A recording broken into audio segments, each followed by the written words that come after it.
In this video, I am going to explain myofascial connection on backside of body, especially I want to focus on above pelvis, above sacrum. However, before I jump into the sacrum, let me do a quick review for lower extremity. Okay, here is hamstrings. Hamstrings attaches to this bony process. This is ischial tuberosity.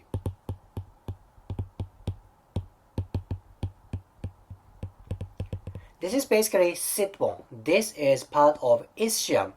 Hamstrings attach to ischial tuberosity. Then at ischial tuberosity, there is strong connective tissue. This is it. This is sacrotuberous ligament.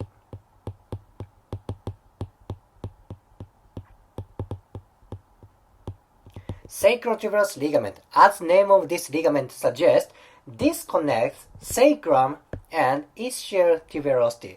Now you see connection from hamstrings to ischial tuberosity, ischial tuberosity to sacrotuberous ligament, and to sacrum. Do you see this relationship? This is very important myofascial connection. I believe I explained this connection for another video. This is quick review. Plus, 2 out of 3 hamstrings actually attaches to ischial tuberosity. First muscle is biceps femoris. Next one is semitendinosus. Biceps femoris and semitendinosus actually attach to sacrotuberous ligament. What if hamstrings gets tight? This tightness may affect for sacrotuberous ligament. Thus, tight hamstrings may affect for sacrum. Very important. Now it's gonna be new information. From sacrum, there are back muscles there. This side is superficial part, and this side, right side, is deep part. On left side, you see erector spinae.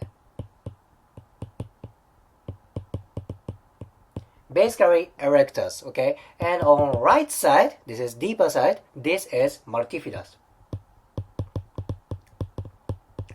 Multifidus. So, you can come from hamstrings, sacrotuberous ligament, sacrum, and erector spinae. This connection is written on a book called Anatomy Trends. Anatomy Trends is a famous book that describes myofascial connection. Hamstrings, sacrotuberous ligament, sacrum, and erector spinae.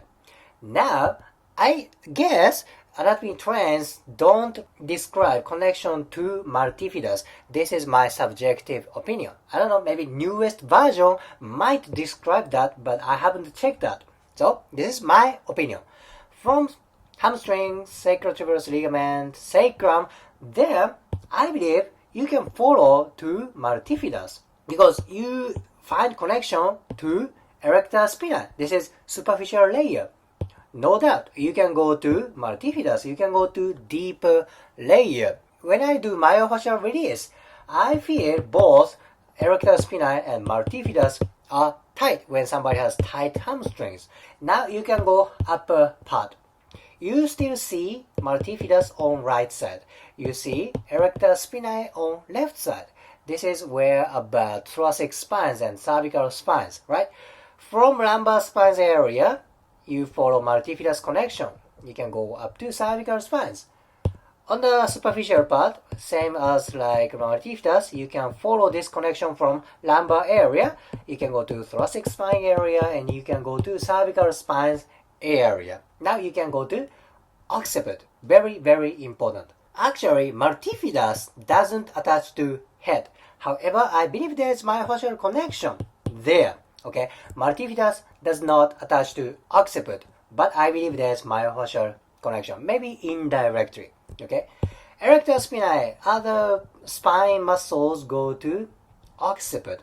Okay, then you can go to head. Imagine there's erector spinae, multifidus right here. They attach to occiput. Multifidus doesn't attach to occiput. However, I believe there's indirect connection. Anyhow, from occiput, you see this muscle. This muscle is called frontalis. Frontalis, it's from occiput, you go to parietal area and you go to forward. Okay? Thoracic spines, cervical spines, occiput, parietal area, and frontal area. This is very famous myofascial connection on back side of body. Let's do a quick review. From hamstrings going to sacrotibial ligament, sacrum, and you can go to multifidus, deeper layer, or you can go to erector spinae, superficial layer. You can go up. You can go up to thoracic spines, cervical spines, and occiput. And you can do same thing for erector spinae. This is superficial layer. Then you go up to occiput. From occiput, you can follow frontalis connection. Then what can you adapt this information for your career? You can adapt this for training, exercise, clinical experience, for so many things. When this backside of connection gets tight, what's gonna happen? Basically, when backside myofascial connection gets tight, it's hard to go to forward bending. This person is very flexible. Not many people are this flexible. Okay? Let me talk about myofascial connection on this real person. Imagine there's hamstrings right here. I explained upper part of hamstrings, right? About here. Then his sit bone ischial tuberosity. There should be a sacrotibial ligament here. Her sacrum is about here. Then multifidus and erector spinae are running like this. This is her occiput. Then frontalis is about here. Then, if there is tightness somewhere, upper hamstring, sacrotibial ligament, sacrum, back muscle, if there is tightness somewhere, this person wouldn't go forward bending this much. Okay, if you do forward bending and if you feel tightness around hamstrings and if there's slight pain, like intense stretching kind of pain, that is where your tightness is. If you feel tightness and slight pain around hamstrings, yeah, your hamstring is tight.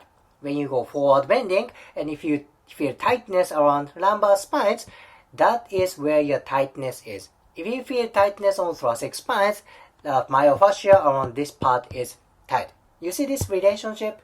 If this one continuous structure gets tight, it's hard to go to forward bending position. Now you can apply this theory for many weight training, many Pilates exercise. Basically, backside tightness inhibits forward bending. I didn't explain other part connection, but there is myofascial connection from plantar surface of foot to a calf to the backside knee and hamstrings. This is basically the whole continuous structure. I just explained upper part of body from hamstrings to forward. This is very, very important myofascial connection. If you liked today's video, please hit the like button, comment and subscribe.